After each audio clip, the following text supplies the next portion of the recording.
There was a time when I actually thought maybe I would go into the military because I come from a long line of military folks back home in Nigeria. My dad was Nigerian Air Force.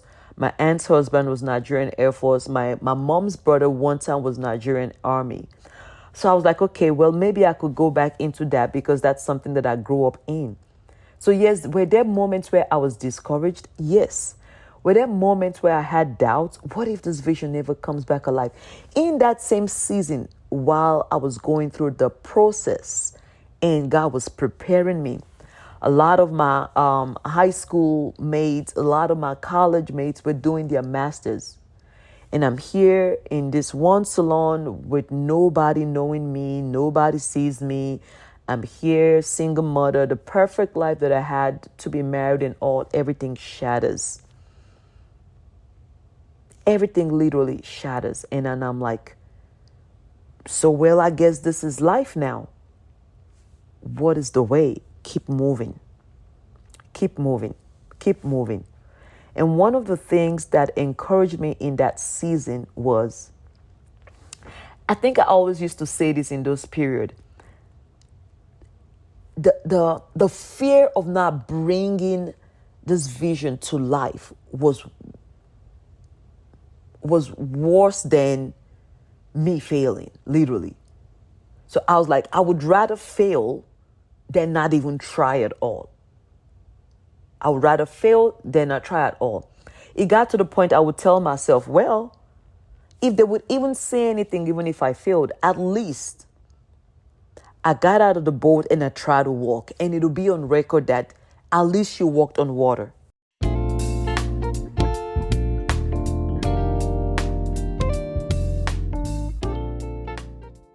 Hey, welcome to the Beauty in the Basement podcast.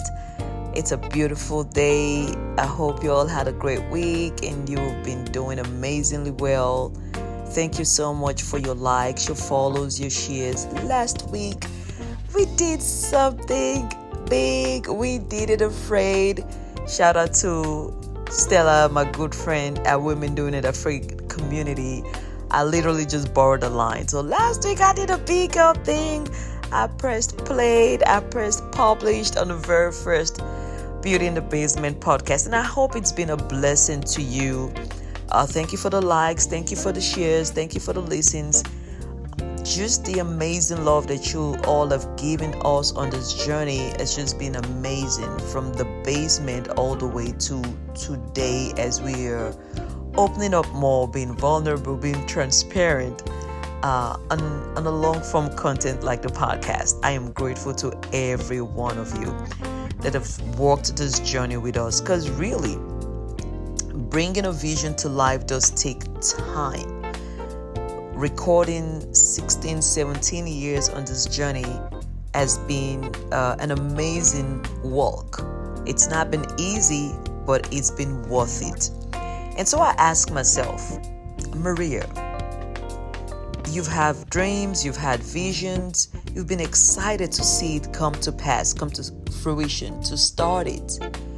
Now, in actuality, the last 16, 17 years, or even most recently, the Fayetteville location, and building it out and bringing it to the place where it's a full service salon and spa. Now, that dream literally was something that came into a concept at the beginning of Sesaon Salon. I dabbled into it a little bit in 2013 and said, you know what, I'm just going to focus on the salon, on the braiding part. And then it came back, always been there, and circled back again. Now, what happens in the waiting period when a dream or a vision that you're excited to see fulfilled, but somehow you have to stay hopeful and productive when the process feels slow? Can anybody relate? Maybe it's waiting for your purpose mate. Maybe it's waiting to have babies. Maybe to go to college. Maybe to change careers. What does that look like for you? Staying hopeful, productive, again when the process feels slow. And on today's pre-season episode, I am going to be calling this episode The Process. Today's pre-season episode, I would share what it looks like behind the scenes the process, because the reality is that waiting is, I think, a big factor, a feature with birthing a vision or process. Now, acknowledging the challenges of waiting, frustration, doubt, impatience. Whew. Now, all of those things, as real as it can get. Your emotions are all over the place. You get a word, you're high, you're writing your vision, you're casting it, you're testing it out, you're checking it with, you're doing research. You're checking out with friends, family, trusted ones, confident mentors. Now, from the point where that vision is captured to the point where you even see it come to pass, I tell you something, just like in my own life, this Sesaon vision has been tested. I think one of the things that I've learned about the waiting process, I think one of the things that has kept me grounded, and I believe that there was a separation that I had to go through in my mind and in my spirit, where I, quote unquote, had to identify, where does this vision come from? Is this my vision? Is this self-ambition? Is this a God-given idea? Is this something that I'm trying to do to make a name or fame for myself? Am I just trying to make money? And one of the things that helped me navigate the process, the waiting season, was because I consistently would tell myself this is not my idea. I'm just a custodian. I am just a vessel that this vision is having to be birthed through. And that helped me to navigate the waiting season. And even when I say navigate the waiting season, I'm not trying to say that I've done it 100%, because I am still inside this mortal body. I'm still flesh. I still got emotions. I still try to go find my own way, only for me to come back and say, you know what? The one who gave the vision his way is the best way. And I look back at the start of Sesaon, like right inside that basement, and the initial foundation days of the concept, the vision Sesaon, while I was in that basement, starting April 2008, and the very first time knowing that the vision that I had was one where I wanted to do it differently. I grew up back home, and a lot of the business that you saw was just this one corner shop, and then it just stood there and it did what it did until maybe the owner ran out of capital or whatever reason, and then the business crashed. And I'd seen that trend repeatedly growing up back home in Nigeria, because I moved to the States when I was 25, and so I was working with a mindset that this can be done differently. We can have multiple locations of a business. It can be transgenerational. It can outlive the founder and all of that. And that moment where I put the very first chair in the basement and the client came in the door here, that was April 2008. Now, I would not leave the basement doing hair until 2009, about September, October. So we're talking about an almost 19-month period of waiting. And you have all of this big vision and ideas that you're getting of what the seating, what the location would look like, how the chairs will be laid out, how the clients are going to come in. Whoop-de-doo. Yes, that's beautiful. You can see the quote-unquote the destination, but you're going to have to get on the journey. You have to get in your car. You have to crank up your car and start the journey. And I remember looking back from the moment that I put that chair back in 2008, April, and said, hey, we're ready to start doing our clients' hair. One of the things that helped was, again, I had a sense of direction where I was going to. So this is very helpful with navigating the process, the waiting. Do you know where you're going to? Now, even if in some cases, now, maybe because I drive a lot going from my neighborhood all the way to the salon, so I kind of take cognizance of the different exits and all of that. Now, yes, Fayetteville or a retail storefront, the first things first was that I just didn't want to do hair inside the house. Now, these might work for some people. For what was given to me, for the vision that I saw a salon that was outside the house because, again, like I said, all my life, all of the businesses that I'd seen pretty much were stuff that people just did within the confines of their house or back home in Nigeria. Maybe they had a little shop. And for folks who are from the Caribbean, this may ring a bell to them. They just had a little shop in the front of their house and they just operated out of that space. But in our own case, we saw something different. That even if the basement in the house was the starting point, there were going to be several stops. And for us, that first stop was the salon studios. And that was a 19-month period of waiting. Now, what I did in that 19th period of waiting, I took it as a preparation season. And my goal was to utilize that preparation season so that when we transition into the salon studio suite or whatever that would look like, we would be ready. Because one of the things I've always said and I prayed over the course of my life, I always say, God, I never want to enter a season that I am not prepared for. Starting the Sesaon salon, one of the things that kept me grounded was I'd watched how other businesses over the years would spring up and then they would die. They would spring up and they would die. They would spring up and they would die. And that was one of the things I was really cautious because in all transparency, my mother ran a lot of businesses,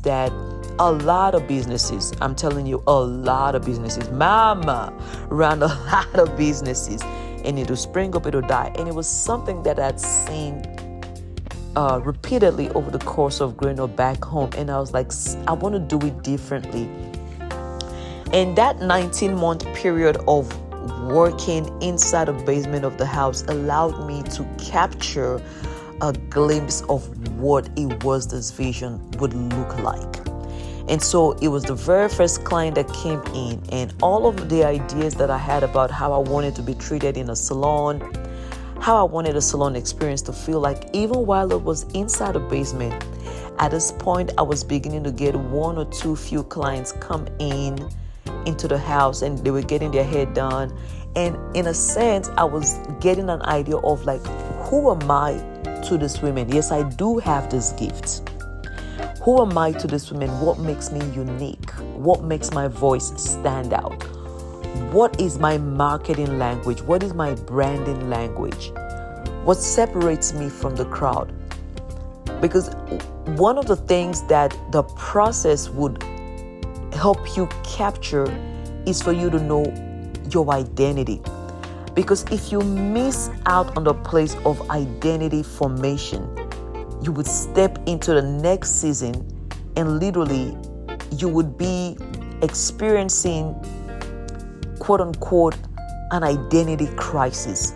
Now, when I got out and I started doing it, there were a few things that I learned in the process. I knew who I was. I knew what my voice sounded like. Whether it was in the customer service arena over the phone, it was how we worded our marketing message, our branding message. That preparation, the process, allowed me to sit and meditate on who am I? What is my identity in this industry? Because you're coming into an industry where there have been people who've laid the landmark for years. People like Anu, who was in New York. I remember I would just watch her page back in the day, and a few other salons, but she was the one salon that stood out, and she was a great inspiration. I knew she was laying the foundation. But one thing I needed to know in that season, you cannot become somebody else. Just like David and Goliath. David said, no, Saul gave David his armor and said, hey, David, wear this because Saul is already a warrior. It was giving David his own gear to wear. And David was like, this don't feel right to me. This does not feel right to me. I need to wear what is comfortable for me. What is my identity? So one of the biggest things that the process will teach you is it encourages you to sit in and really explore what is your identity. One of the things I came out of that season, we were never going to bash another salon. We're never going to bash another stylist. We're going to own our voice and find who we are. And one of the things that happened in finding our identity, the clients would come in there and they would always say, oh, your braids don't hurt. Oh, your braids don't hurt. Now, I created Sesaon Salon Outlets hair braiding department really for myself because I am super tender-headed. So I created something that worked for me. Now, when I started braiding the client's hair, I always said this. I want to braid the client's hair the way I want somebody to braid my hair, where you would not even feel it. And when the clients would come back and give me that feedback, I found my voice. I found my identity. So I want you, just the same way that I did for myself, to embrace your process. And number one, to find who you are, your identity. If you're a mother, what kind of mother do you want to be? Do you want to be a stay-at-home mom? Do you want to be a mom who works and balances family? What kind of wife do you want to be? What kind of business do you want to build? What kind of employee do you want to be at your place of work? But all of those things come into a gathering point, a gathering place when you can sit and find your identity. Your identity is already inside of you. It's not something on the outside. Because everything that you were created from the beginning is already inside of you. Now you can pick inspiration from the outside, but the core of you is on the inside. And so for us, the process of navigating, finding our identity, building a voice, building a brand was a 19-month period. And that took us into the place where that 19-month period, laying the foundation, number one, a website. A lot of businesses at that time, I'm talking about 08, 09, not a lot of people had websites back then. And so that was one of the things, the process, the waiting period taught us. So it was more like being in school. It was more like being in the research room of building this thing. So one thing I always encourage folks about a waiting period is to see it as really a preparation season that allows you to, when you come out on the other side, you do have a voice, you have a focus, you have a definition, you have an identity that folks can see and say, okay, this is what this looks like. Because one thing I hope that I can break into our spirits from here is that even the process, there's purpose in the process. In the process was where I got the name Sesaon Salon. Again, going back into why am I even doing this? Why am I trying to do a salon thing? Do I just want to throw chairs in a room and just have people come sit here? And in that place, the name of the salon came, where I was like, okay, I'm going to do a salon with purpose. It's not just going to be a random idea. It's not a hustle. It's not a hustle, because one of the things that helped me is as soon as I could declutter my mind,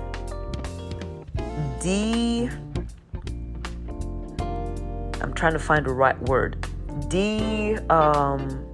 disassociate myself from that cultural way of I'm going to hustle, I'm a grind. In that process was where I began to form the foundation of I'm not here to hustle, because if I'm here to hustle, that means I'm chasing people's money. And I'm living for the next client, I'm just chasing people's money.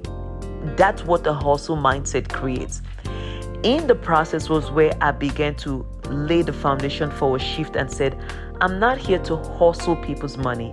I'm here to build a relationship with people that 5 years, 10 years, 15 years, 20 years, 30 years, 40 years, I can still come back and say, I built a foundation on a relationship with people and not just their money. And I'm grateful because we've been able to produce that, where there are clients who literally from the basement of the house, I still see them 16 years later inside a salon. So my hope is that you can see purpose in the process, that you can see that waiting is part of the vision, where you're getting your identity, you're getting your name, you're getting your core values in that waiting process, because your core values are going to be tested. They're going to be shaken to see if what you think you believe in, what you think that you carry on the inside, are you worth it? Are you worth it? Are you about what you're talking about? Are you about what you're talking about? Because that process of waiting, it builds patience, it builds resilience, it builds clarity. It builds patience in the sense that when I started right very first day putting that chair in the basement, 19 months later, it would take 19 months later before I would even get to that place where I can say, okay, I've built enough clientele right inside the house to say, okay, I'm going to go rent a salon suite. I can comfortably afford that, and I have extra room to pay bills at home. That 19-month period allowed me to build clients over the course of time. A hustle, the difference between a hustle and a God-given vision where God has called us to have dominion is that hustles tend to carry the spirit of impatience. It's like I'm living for the next hit. But what a vision, a long-term vision, a transgenerational vision does, it allows you to think 19 months ahead. It allows you to go into a place of planning and preparation. It allows you to be resilient. Because in this 19-month period between 2008 and 2009, that very first day that I put a chair in the basement to start doing a client say, I was literally 7 months pregnant. And by June or thereabouts, I'd done clients like the month of April, the month of May, and I think I stopped in June because I was getting ready to go have my baby, and I was like, okay, I don't want to go into labor while I'm doing somebody's hair. So I took the month of June off. But that gave me a spirit of patience to wait, and it allowed me to have clarity, and it allowed me to have perseverance, because the first 2 months of that launch allowed me to test the waters. What the clients wanted, what I wanted, what kind of salon did I want, and all of those things came into fruition. So that 19-month period working in the house allowed me clarity to explore my thoughts, talk to the clients, hear their pain point and all of that. The waiting is not a pause. It's a preparation zone. The waiting is not a pause. It's a preparation zone. And some of the pauses that I had was when I stopped to go have my son. And then I had him in July, and then I waited another 2 months because I had him July 4th. So July 4th to August 4th to September, I resumed again doing the clients' hair, because I told all the clients, hey, the little clients I had, I was going to take a break and then I was going to come back. I want you to experience the waiting as a preparation zone and not a pause. Because while I was away attending to my son, I was, okay, what would it look like coming back into doing hair with a little baby? What would that look like at home? What would that look like with that process? Even coming all the way to when we navigated the beauty supply right after the salon studio suite, and then I was working out of the beauty supply store, and then I came back to the house again to start doing hair. All of the seasons were preparing me for what is coming. I was learning a lot of things. In the period when I went back into the back of a beauty supply store to do hair, that was where I met some of the stylists that began to form the initial core of the Sesaon Salon team. I met Nkechi, I met Rosemary, I met Makula in that season. So the waiting period is never a waste. The waiting period is never a waste. Me and Nkechi went into the beauty supply store, and then we met Rosemary and Makula. And these were the ladies who became the team that we went into the salon with a carpet. And we started that version of Sesaon Salon in that place. So all of the pit stops, all of the pauses that you're experiencing from the basement in the house, the salon studio, the beauty supply, back to the house, back into the carpet salon, all of these stops led into the next phase. Resilience is actually something that I encourage a lot of us to embrace in the season. I'm not going to tell you that the journey was easy. There were blocks. There were blocks like leaving the salon studio suites. That was a pause because it wasn't working for what we were looking for. And so I got into the beauty supply store. Now the beauty supply store, I will have to there'll probably be another topic when we talk about the beauty supply store. And I will talk about resilience. I'll pull out resilience and talk about this in the next in a couple of more pre-season episodes as we go. But what the waiting, the process does, it allows you to self-reflect. It allows you to self-reflect. It allows you to revisit your vision. Because I remember when we got into the carpet salon with Rosemary, Nkechi, and Makula, it allowed me to revisit the idea, the concept of what we had we were going to be in a retail storefront. And the carpet salon was only a pit stop. Another thing that I did while I was waiting, skill building. Me and the team were building our skill. We're working on skills, working on relationship with clients, resources, where to get the hair and all of that.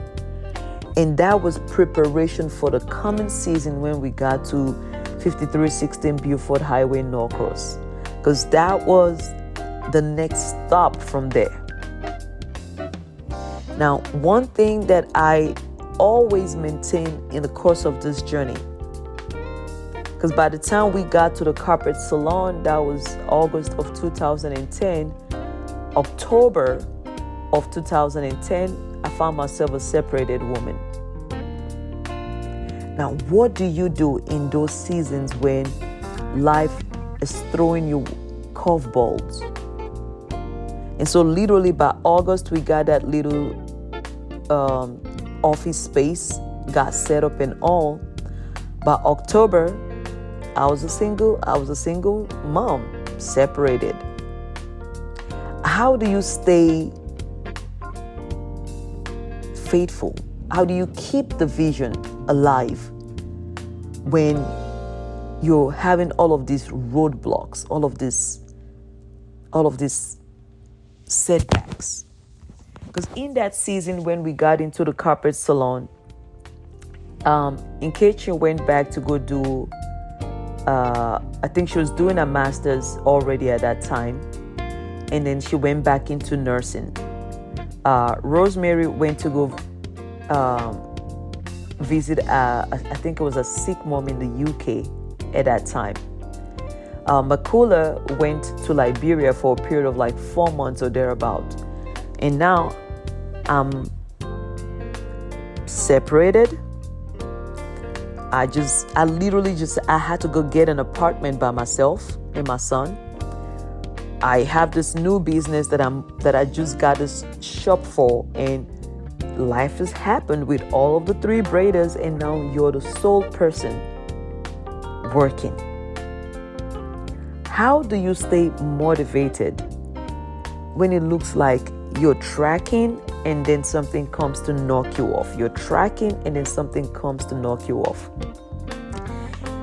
Because the amount of clarity that I got about the vision while I was still in the basement of the house was so strong. With all of these challenges faced right here in front of me, one thing I learned to do was to stay grateful. Gratitude. Practiced gratitude.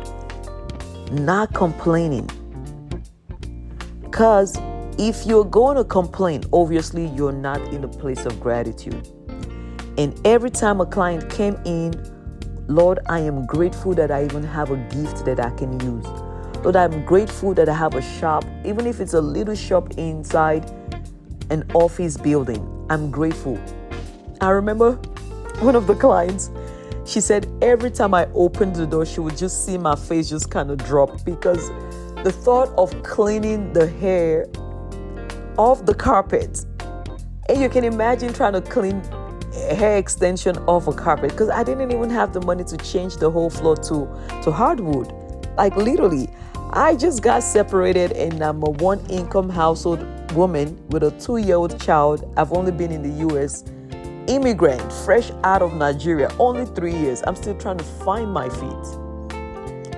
And every time I would come into the salon, I would sweep the floor of the extension of the carpet. And one thing I would tell myself, and I would literally say it out loud and joke with the clients, I'm practicing cleaning when I move into the bigger place, because I'm going to have to enjoy this 750 carpet floor that I have to sweep all of this hair off in preparation for what's coming next. And I kept just telling myself, I'm going to have hardwood floors, I'm going to have nice floors that I'm not going to have to clean. And I would laugh and say, hey, cleaning off the hair off the carpet is making me have nice biceps. And I would turn it into something that I would make it comedic for myself. I literally made it comedic for myself so that I can laugh through it.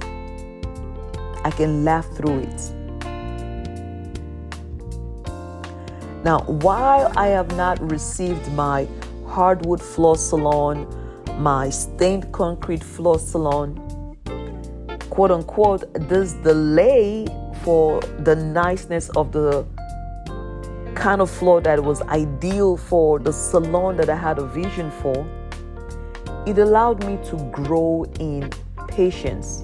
Now, still, I'm still doing a lot of growing in patience. I'm not even going to lie. I'm still doing a lot of growing in patience.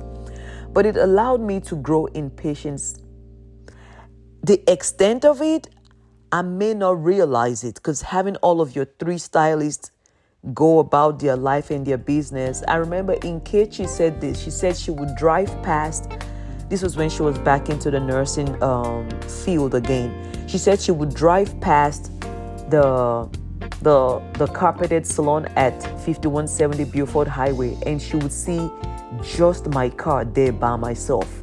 Probably just me doing a client all by myself. But what the process does for you, if everybody leaves, are you committed to the vision that God has given you? Because the strength of your character in the growing season, in the preparation season, qualifies you for the next level to be opened up to you. Now, you have to learn, just like I did, to overcome discouragement. Were there moments of doubt? Yes. In that season, there were times when I was like, what am I doing trying to be a single mom? Maybe I need to relocate back to Nigeria. Make some kind of arrangement with my ex-husband and see how we can maybe come back. I can come back during the summer months with my son and spend summer here and then go back to Nigeria, because I really wanted to be with my family. But then I thought about it. What would it be like for our son to grow up without his dad, because I'm going through a challenging season. So when doubts came in, I felt like I needed to make alternative courses in life. One of the things that kept me, because there are times when you're like, oh, maybe I need to just go get my biology degree, go back to medical school. Because I'm not going to lie, one of the stylists that I worked with at that point, she kept bombarding my mind. You were too smart. You were too intelligent. What are you doing with this hair braiding thing? There's no life in this thing. There's no future in this thing. You need to go back to medical school. You're too smart. I'm not going to come back here and work with you anymore. Go get your transcript and go back and go back to medical school. And the truth is, I actually paid someone, one of my I want to put him out. I actually paid one of my college mates who lived in the college town where we went to college back home in Nigeria to help me get my transcript back so that I can probably go back to school and go become a medical doctor. There was a time when I actually thought maybe I would go into the military, because I come from a long line of military folks back home in Nigeria. My dad was Nigerian Air Force. My aunt's husband was Nigerian Air Force. My mom's brother one time was Nigerian Army. So I was like, okay, well, maybe I could go back into that, because that's something that I grew up in. So yes, were there moments where I was discouraged? Yes. Were there moments where I had doubts? What if this vision never comes back alive? In that same season, while I was going through the process and God was preparing me, a lot of my high school mates, a lot of my college mates were doing their masters. And I'm here in this one salon with nobody knowing me, nobody sees me. I'm here, single mother, the perfect life that I had to be married and all, everything shatters. Everything literally shatters. And then I'm like, so well, I guess this is life now. What is the way? Keep moving. Keep moving. Keep moving. And one of the things that encouraged me in that season was, I think I always used to say this in those periods, the fear of not bringing this vision to life was worse than me failing, literally. So I was like, I would rather fail than not even try at all. I would rather fail than not try at all. It got to the point I would tell myself, well, if they would even say anything, even if I failed, at least I got out of the boat and I tried to walk, and it'll be on record that at least she walked on water, even if she drowned. That was what I used to tell myself. At least I walked on water, even if I drowned. They would still count me in the camp of those who walked on water. So I want us to see that visions often take longer than what we expect it to be, but they are worth it. It takes longer, but they are worth it. Now, we got into 5170, the carpet salon, August of 2010. August of 2010. We spent a year over there. August 2010, we spent a year over there. We spent a little over a year over there. So that was August 2010. We got into 5316 Beaufort Highway, our current Norcross building. Suite 102 was where we got into. We spent, so between August of 2010, the beginning of the carpet salon, to November 30th, 2011. So you're talking about a space of 15 months. So our journey inside the carpet salon at 5170 was a 15-month period. Now, around October of,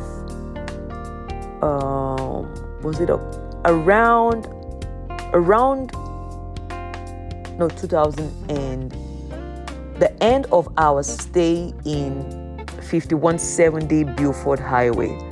I want to say this was sometime around the month of October. And why I say stay encouraged, that the vision may take longer than expected, but it is worth it. Around October of 2011, we were getting ready to end our lease at 5170, the carpet salon. I was getting ready to go to midweek service, and I got a call from a number. It was a lady. Hey, I'm Alex. Are you Alexander? She has a Eastern European last name. And I said, yes, this is Maria. This is Sesaon Salon. And she said, hey, I'm calling from PBS, and we're doing a story on immigrant entrepreneurs in the U.S. and Atlanta has a high number of immigrant entrepreneurs, and we want to do a story on you and a few other immigrant businesses in Atlanta. And I remember she saying, and this was literally my word, and I said, ma'am, I'm not trying to be rude or anything, but please, if this is a joke, and she started laughing. I said, if this is a joke, I appreciate the offer and everything, but... And she said, no, I'm not. She laughed and she said, no, I'm not playing. I'm serious. I'm for PBS. You can go online and look us up and everything. So PBS is the Public Broadcasting Service of the United States of America. So for my folks who are listening from Nigeria, this will be like our Nigeria Television Authority. Please correct me if I'm wrong, but I know we used to call it NTA, Nigeria Television Authority. So this would be like the equivalent of the public government funded whatever back home in Nigeria. And she said, no, we're doing a story on immigrant entrepreneurs. Atlanta has a lot of immigrant entrepreneurs, Beaufort Highway specifically. Now, one of the things I want to share about the process is, for us with the Sesaon Salon story, again, a lot of you who followed our journey know our story is one that is birthed in my spiritual walk with God. Even all of our locations that we enter into, I learned how to pray about locations from when I was inside the basement of the salon.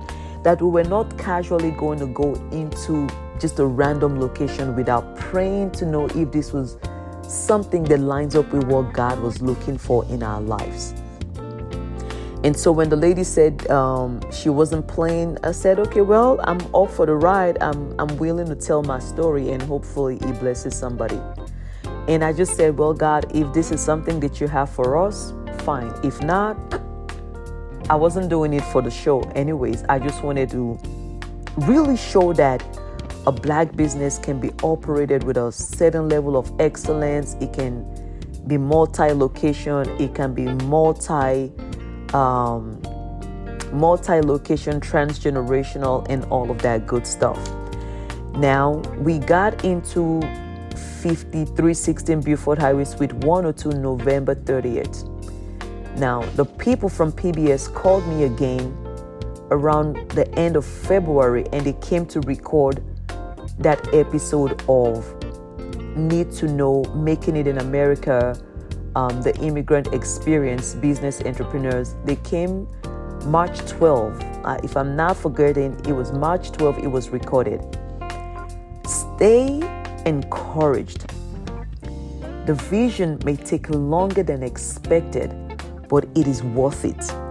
Now, if I did not learn to embrace the process of the basement, doing hair in the house, going to the back, going into the salon studio, walking out of the beauty supply store that was owned by the Ghanaian women, walking out of my house again, and then finding the office carpeted salon, and then the story being told about myself and other immigrant entrepreneurs on PBS. Now, I cannot count the number of people who called me to say, "Hey Maria, I just saw your story on PBS." One of our very good clients, Lola Cobb, she was in Virginia that weekend it was aired. She called me and said, "I just saw you on PBS."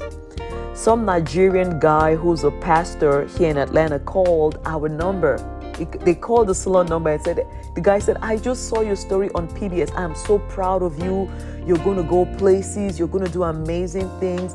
Thank you for making Nigerians be proud of our heritage." I know a lot of people say really negative things about Nigeria, but this pastor was literally, I don't know that pastor. And he was just praying and saying, "Thank you." My roommate in college from the University of Benin, her brother's very good friend, who they were all in the computer science department, called me and said, "Hey, Maria, I just saw you on PBS." Now, I thought, because I asked them, "Where is this going to be shown?" She said, "I might just show here in Atlanta." I didn't even know that this thing was shown all over the United States of America. So my encouragement and my invitation to everyone listening to this episode of the Beauty in the Basement podcast titled The Process. I want you to reframe your waiting season as an act of faith, an act of hope, an act of trust, and more than anything else, an act of faithfulness. Faithfulness in being committed to that thing that has been put in your hand, that thing that God has committed to you.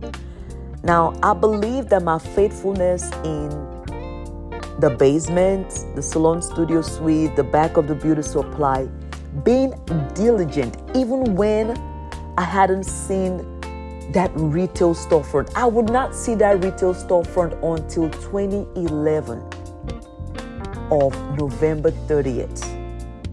I started doing hair out of the basement of the house 2008 April.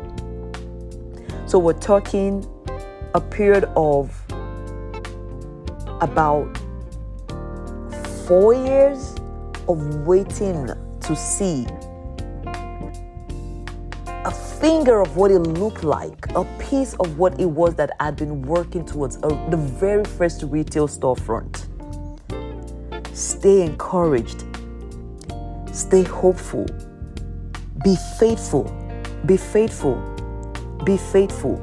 Do not despise the days of little beginnings, because all of the little places that I was making stops at, oh my goodness, my excitement, my passion, the quality of the work that I gave the clients never dwindled to say, "Oh God, I'm not there yet, so until I get there, I'm not going to be doing this and I'm not going to be doing that." No, I had the same mindset in the basement. I had a retail storefront mindset. I remember one of the things the interviewer asked me at the PBS on the PBS interview, because every time I would talk about the vision here so long, I used the word we. I always kept using the word we. And then she asked me, why do you keep using the word we?